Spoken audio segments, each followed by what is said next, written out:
नौजवानों को मौका देंगे क्या? मैं क्या लगता हूँ आपको? कांग्रेस की देखिए, एग्जिट पोल तो कल आए होंगे ना, और मैं तो 1 महीने से हम कह रहे हैं कि हरियाणा के लोग फैसला कर चुके हैं, छत्तीस बरादी, कि हरियाणा में अब की बार कांग्रेस की सरकार।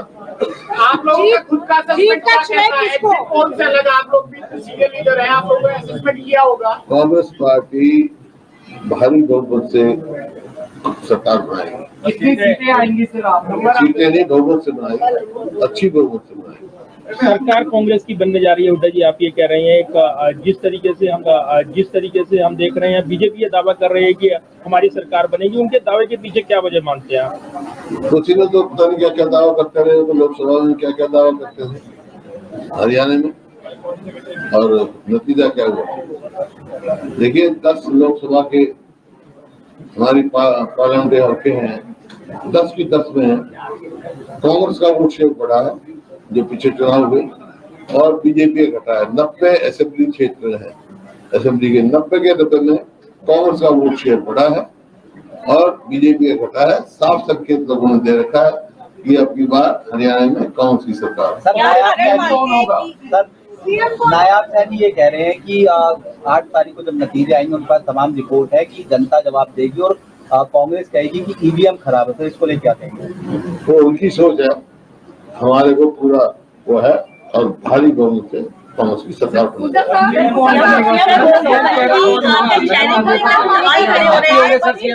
मुख्यमंत्री कौन होगा? मुख्यमंत्री को लेकर बड़ा सवाल है। कोई सवाल नहीं है, कांग्रेस में एक सवाल भी होता है। मुख्यमंत्री का सवाल ये है कि विधायकों के मत जाने जाएंगे और हाईकमान फैसला करेगी, जिसको फैसला होगा सबको मान्य होगा। जी, वो दावों के मुताबिक इस चुनाव में कौन से ऐसे डिस्ट्रिक्ट, कौन से ऐसी जगह है, चाहे रोड की बात करें या फिर ये अपना जो अहिवाल है इसकी बात करें, आपको लगता है कि सर कांग्रेस ने वहाँ भी अच्छा प्रदर्शन किया है? जो आप लोग कांग्रेस ने पूरे प्रदेश में अच्छा प्रदर्शन किया। हुड्डा जी, वो सबसे बड़ा फैक्टर क्या है जो कांग्रेस के समर्थन में लोगों ने वोट दिया है? आप कह रहे हैं वोट परसेंटेज बढ़ा है, वो सबसे बड़ी वजह क्या मानते हैं आपके हरियाणा में कांग्रेस को वोट मिला है? वजह 2005 से लेके 2014 तक कांग्रेस पार्टी की सरकार थी, उस सरकार की उपलब्धियां, और 14 से 24 तक बीजेपी और जेजेपी की सरकार थी, इनकी विफलताएं जो लोगों ने तोल के देख लिया। दोनों 10 साल कांग्रेस के, 10 साल इनके।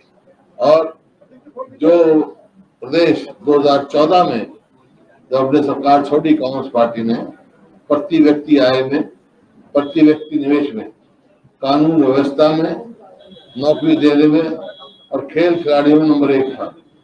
आज 14 से 24 के बीच में हरियाणा नंबर 1 हो गया। बेरोजगारी में, महंगाई में, कानून व्यवस्था चरमरा गई। यहाँ तक कि सोशल प्रोग्रेसिव इंडेक्स जो है उसने भी, केंद्र सरकार का है, उसने भी हरियाणा को असुरक्षित बताया। और खेल खिलाड़ियों की आप देख रहे हैं, हमारी पहलवान बेटियां जिन्होंने हरियाणा का नाम दुनिया में रोशन किया, उनको न्याय अब तक नहीं मिला है। तो इस वास्ते हर वर्ग वायदा कुछ किया, वायदा किया कि 2022 तक हम किसानों की आमदनी दोगुनी कर देंगे। आमदनी तो दुगनी हुई नहीं किसानों की, लेकिन लागत कई गुना बढ़ गई। याद करो 2014 में डीजल का क्या भाव था, खाद का क्या भाव था, कीटनाशक दवाई का क्या भाव था, कई गुना बढ़ गए। क्योंकि हरियाणा में ना तो खाद पर टैक्स था, ना कीटनाशक पे टैक्स था, और डीजल पे वेट कुल 9% के करीब था। अब डीजल पे वेट भी 18% हो गया, खाद पे भी जीएसटी लग गया और कीटनाशक दवाई कर दी, तो लागत तो बढ़ गई, आमदनी घट गई। इसी प्रकार से हमने, कांग्रेस पार्टी ने 4 लाख 100 गज के ब्लॉक दिए शेड्यूल कास्ट को, बैकवर्ड कास्ट को, और 3 लाख चिन्हित कर दिए 3 लाख और देना। सत्ता परिवर्तन हुआ और आप नहीं, उन्होंने स्कीम बंद कर दी, तो हम फिर से वो स्कीम शुरू करेंगे। तो गरीब आदमी को अब तो प्लॉट के साथ मकान भी बना के देंगे, 2-2 कमरे का। इसी प्रकार से हर वर्ग, व्यापारी आप देखो, आज कोई अपना को सुरक्षित महसूस नहीं करा हरियाणा में। रोज फिरौतियां मांगी जा रही हैं, रोज डाके पड़ रहे हैं, ऐसा प्रतीत होता है कि हरियाणा में सरकार नाम की चीज ही कोई नहीं। तो ये कानून व्यवस्था बिल्कुल चरमरा गई है और ये पहली बार नहीं हुआ। 2005 से पहले भी यही परिस्थिति थी हरियाणा की, जेल से राज चलता था। उस समय कांग्रेस की सरकार बनी और मेरे को सेवा का मौका मिला। मैंने बनते ही कह दिया था, बदमाशो या तो बदमाशी छोड़ दो या हरियाणा छोड़ दो। हरियाणा छोड़ गए थे और हरियाणा प्रोग्रेस करी, हर चीज में नंबर 1 गया। अब फिर ये सदा स्थिति बन गई, हरियाणा में बदमाश होगी। तो इस वास्ते हर वर्ग, चाहे वो किसान है, चाहे मजदूर है, चाहे व्यापारी है, चाहे कर्मचारी है, चाहे शहरी है, चाहे ग्रामीण है, चाहे युवा है, चाहे महिला है, चाहे दलित है, बैकवर्ड है, कोई भी वर्ग आप देखो तो हर वर्ग इस सरकार से विमुख है। इस वास्ते कांग्रेस की ओर भी देख। हुड्डा साहब, 7 बड़े वादे किए कांग्रेस ने, 7 बड़े वादे किए हैं कांग्रेस ने। उसमें पहली कैबिनेट में कौन सा वादा आप पूरा करने वाले हैं? पहला डिसीजन आपकी सरकार का क्या होगा? का सवालों का जवाब दे देता हूँ। ये जब कांग्रेस की गवर्नमेंट बन जाए, जो मुख्यमंत्री बने उससे सवाल पूछता। राहुल गांधी ने भारत जोड़ो यात्रा चुनाव से पहले की थी, चुनाव के बीच में भी राहुल गांधी यात्रा करते हुए नजर आए थे। आपको लगता है कि उनकी यात्रा से भी कोई एक इम्पैक्ट देखने को मिला है? बिल्कुल। जब उन्होंने भारत जोड़ो यात्रा की, बड़ा तगड़ा रिस्पॉन्स मिला था। और अब जब ये आए अपना कन्वेंसिंग के लिए, जब बहुत भारी रिस्पॉन्स मिला, राहुल गांधी, हमारे सारे राष्ट्रीय नेता, खड़गे साहब गए, राहुल गांधी जी गए, प्रियंका जी गए और सारे वरिष्ठ नेता गए हमारे चुनाव प्रचार में।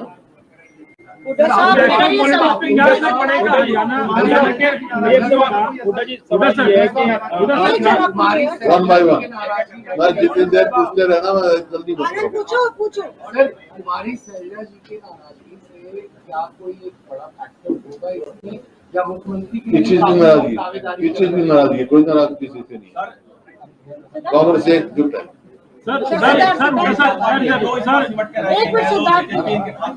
खुलने की उम्मीद है। क्षेत्रीय पार्टियां 2 इस बार सिमट के रह गई। देखिए, ये मैंने पहले कह दिया था कि हरियाणा में मुकाबला कांग्रेस और बीजेपी का। वोट काटो को पार्टी को लोगों ने वोट नहीं दी, लोकसभा में भी नहीं दी थी, 1% वोट भी नहीं आई। यही विधानसभा में हो।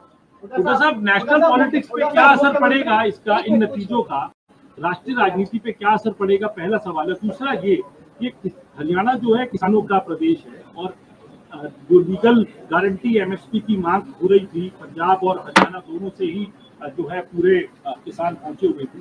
इस जीत के बाद में वो और मुखर तरीके से होगी और हरियाणा की जो आने वाली सरकार होगी उसको और तेजी से उठाएगी। देखिए, हमने हरियाणा में कहा है, हरियाणा में जो कांग्रेस की सरकार किसान को एमएसपी की लीगल गारंटी देगी। हुड्डा साहब, मेरा एक सवाल है आपसे। मुख्यमंत्री सांसद बनेगा या विधायक बनेगा? कोई आप भी बन सकते हो, विधायक आप बताएंगे। हुड्डा साहब, मेरा एक सवाल है। आपने कहा 2004 से लेके जो 14 में हरियाणा में सरकार चली वो लोगों को पसंद आई, तो क्या भूपेंद्र सिंह हुड्डा हैट्रिक मारते हुए बतौर सीएम दिखते नजर आ रहे हैं? और भूपेंद्र सिंह हुड्डा की पसंद कौन है बतौर कांग्रेस का मुख्यमंत्री? अगर आपसे पार्टी नेतृत्व बतौर वरिष्ठ नेता पूछती है कि आपकी पसंद कौन है, कौन होना चाहिए मुख्यमंत्री? जिन सवालों को कोई औचित्य नहीं होता उनका जवाब नहीं देता।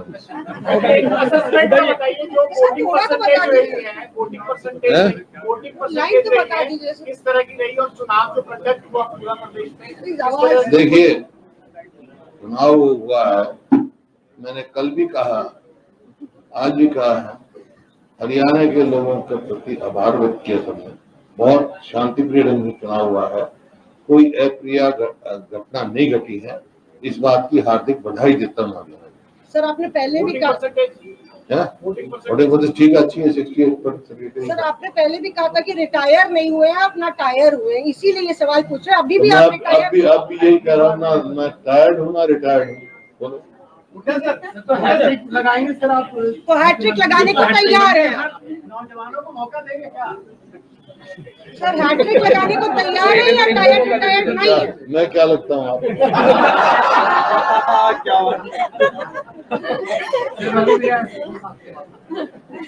सर किसान बड़े लंबे समय से पंजाब हरियाणा बॉर्डर बैठे हुए हैं, शंभू बॉर्डर पर किसानों की मांग केंद्र सरकार अभी तक नहीं पूरी कर पाई है। ये स्पेकुलेशन है कि किसान जब हरियाणा में कांग्रेस की सरकार आएगी तो उसके बाद किसान अपनी मांग को आगे बढ़ाते हुए दिल्ली की सीमा तक पहुंच सकते हैं। किसानों के आंदोलन को क्या समर्थन कांग्रेस की आने वाली सरकार देगी? देखिए, एमएसपी की लीगल गारंटी हम हरियाणा में देंगे। बाकी जो सवाल है इस बात का, शंभू पैटर्न पर बैठे हैं, जो पिछली सरकार ने जिस प्रकार से गड्ढे खुदवाए, आज तक भी जीटी रोड नहीं खुला पूछता। हम ये प्रजातंत्र है, सबको अपनी बात कहने का अधिकार है, रोक नहीं सकते हैं। हाँ, कोई कानून हाथ में ले उसके खिलाफ कार्रवाई होगी, बाकी अपनी बात कह सकते हैं, आए कहीं भी कहें, उनकी बात सुनवाई होनी चाहिए और बातचीत से समाधान निकालना चाहिए। 14 और 19 के नतीजों में देखा था जो मौजूदा सरकार की बड़े बड़े मंत्री सबसे पहले हारे थे। इस बार की जो रिपोर्ट्स है उसमें भी कई मंत्रियों पर जो मौजूदा सरकार है खतरा नजर आ रहा है हाथ में। अब तो मंत्री की बात नहीं, मुख्यमंत्री की बात करो आप। वो सीट भी आपको लग रहा है लाडवा भी लग रहा है? हाँ, फंसी हुई है, कुछ भी हो सकता सर है। आप कह रहे हैं सीएम हार सकते हैं, नवाब सिंह सैनी हार सकते हैं मैं चुनाव? क्या चुनाव, फंसी हुई सीट है।